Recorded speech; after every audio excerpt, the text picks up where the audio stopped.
नमस्कार विद्यार्थियों, आज हम देख रहे हैं सूर्यकांत त्रिपाठी निराला द्वारा रचित तोड़ती पत्थर कविता को। यह वीडियो है बीए प्रथम वर्ष के विद्यार्थियों के लिए।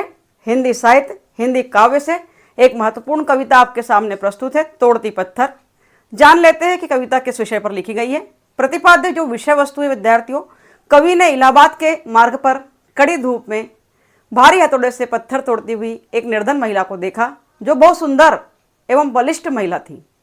उसे देखकर कवि के मन में जो विचार उत्पन्न हुए, उन्हीं का वर्णन इस कविता में किया गया है। स्कूल लाइफ में भी इस कविता को आपने पढ़ा होगा विद्यार्थियों। तो आइए पंक्तियों को देखते हैं। सुंदर पंक्तियां हमारे सामने प्रस्तुत है। तोड़ती पत्थर, पद क्रमांक पहला देख रहे हैं। वह तोड़ती पत्थर, देखा उसे मैंने इलाहाबाद के पथ पर। वह तोड़ती पत्थर, कोई न छायादार पेड़, वह जिसके तले बैठी हुई स्वीकार। श्याम तन भर बंधा यौवन, श्याम तन भर बंधा यौवन, नत नयन पिरी कर्मरत मन, गुरु हथौड़ा हाथ, करती बार बार प्रहार, करती बार बार प्रहार, सामने तरु मालिका अट्टालिका प्रकार।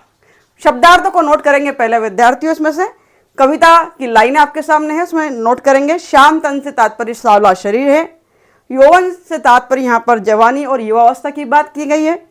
नत नयन से झुकी हुई आंखों की बात की गई है, और नत नयन अर्थात झुके हुए नयन है उसके, और कर्मरत अर्थात काम में लीन या डूबी हुई, और गुरु से तात्पर्य भारी या बड़ा, और प्रहार से तात्पर्य यहाँ पर है चोट करना।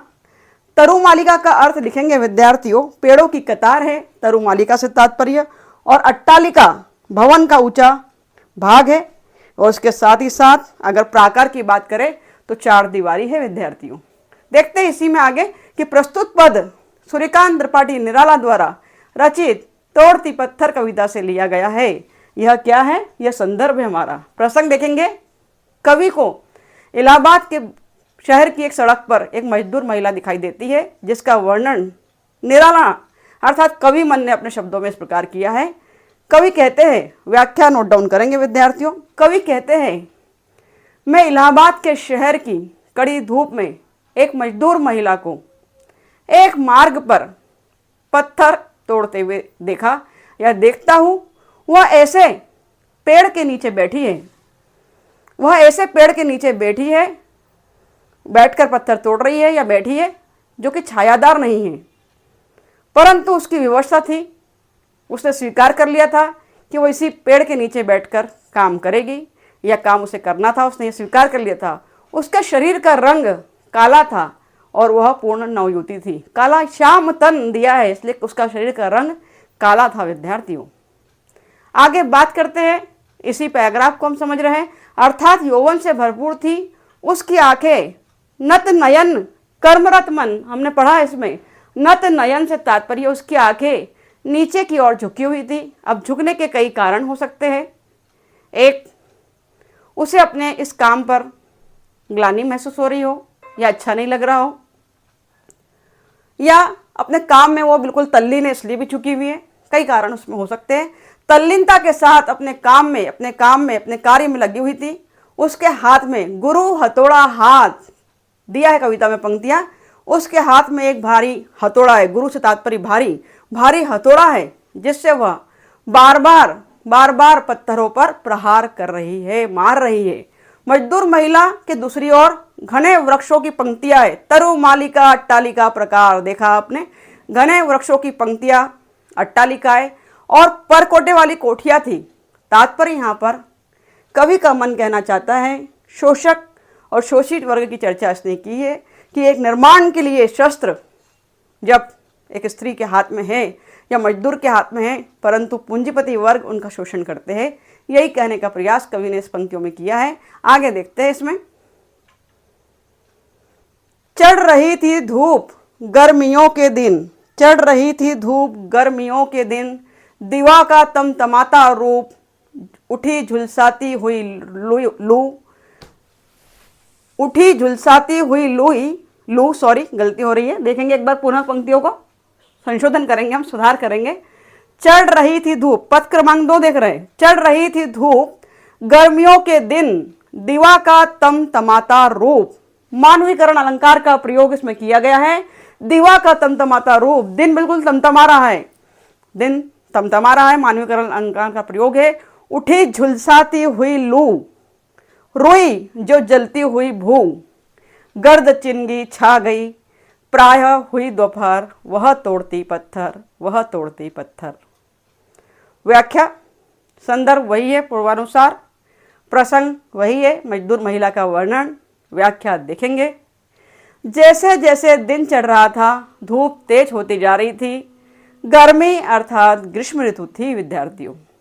सूर्य अपने अंदर से आग उगल रहा था, दीवा का तमतमाता रूप उगल रहा था, भयानक लू चलने लगी थी। सूर्य की तेज गर्मी के कारण पृथ्वी रुई की तरह जल रही थी। कैसे जल रही थी? रुई की तरह। और गर्द रूपी चिंगारियां चारों ओर छा गई थी, अर्थात चारों ओर आग की चिंगारियों की तरह गर्म धूल छाई हुई थी। इन पंक्तियों का आशय यह है। चलते हैं अगली पंक्तियों की ओर विद्यार्थियों। पद क्रमांक 3, पूरी कविता निराला जी ने 3 पदों में समाप्त करने का प्रयास किया है। तीसरा पद है, देखते देखा तुझे तो एक बार, उस भवन की ओर देखा छिन्न तार। देखकर कोई नहीं, देखते देखा तुझे तो एक बार, उस भवन की ओर देखा छिन्न तार। देखकर कोई नहीं, देखा मुझे उस दृष्टि से कि वहां पर कोई भी नहीं है, देखा मुझे उस दृष्टि से जो मार खा रोई नहीं। मार खाई है परंतु रोई नहीं। सजा सहज सितार, क्या कहते हैं निराला जी? सजा सहज सितार। सुनी मैंने वह नहीं जो थी सुनी झंकार, सुनी मैंने वह नहीं जो सुनी थी झंकार। एक क्षण के बाद वह कापी सुघर, वहां सुघर कर लेंगे, सुधार लिख दिया गया है, सुघर। एक क्षण के बाद वह कापी सुघर, ढुलक माथे से गिर सिकर। गिर, सुघर से तात्पर्य यहाँ पर सुंदर स्त्री से तात्पर्य है, शिकर से तात्पर्य यहाँ पर पसीने की बूंदों से तात्पर्य है। लीन होते कर्म में, अर्थात अपने काम में तल्लीन होना, मगन होना, लीन होने से तात्पर्य। फिर जो कहा उसने, लीन होते कर्म में, फिर जो कहा, मैं तोड़ती पत्थर, मैं तोड़ती पत्थर।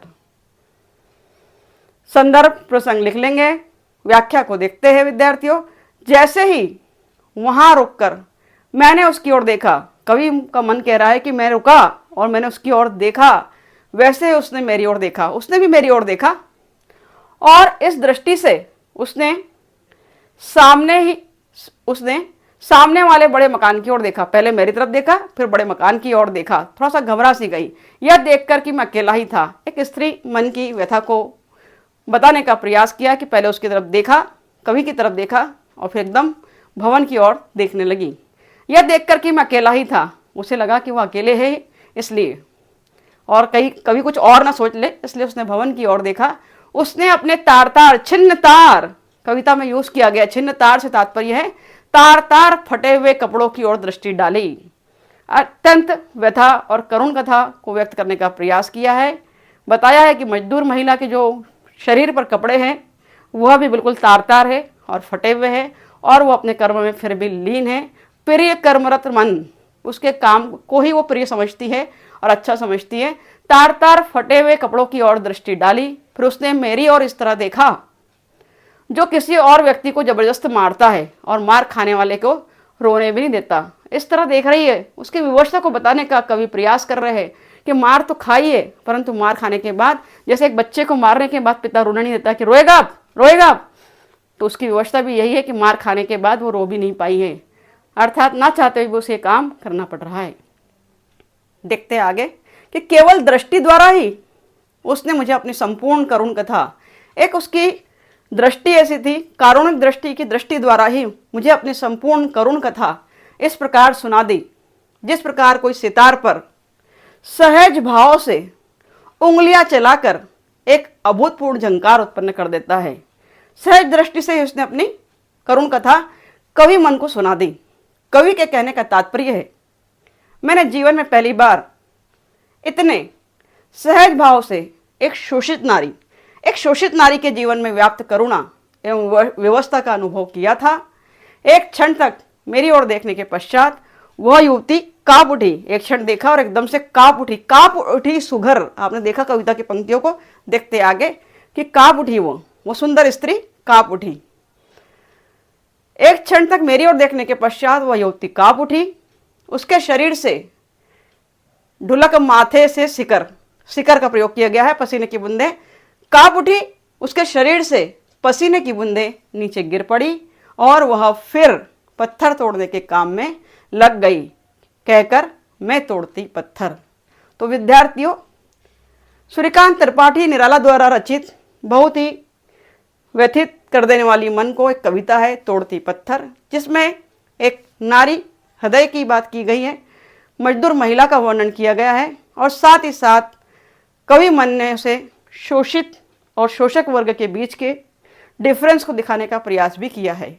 आशा है कविता आपकी समझ में आई होगी। अगर कोई क्वेरी है तो कमेंट बॉक्स में लिखिए।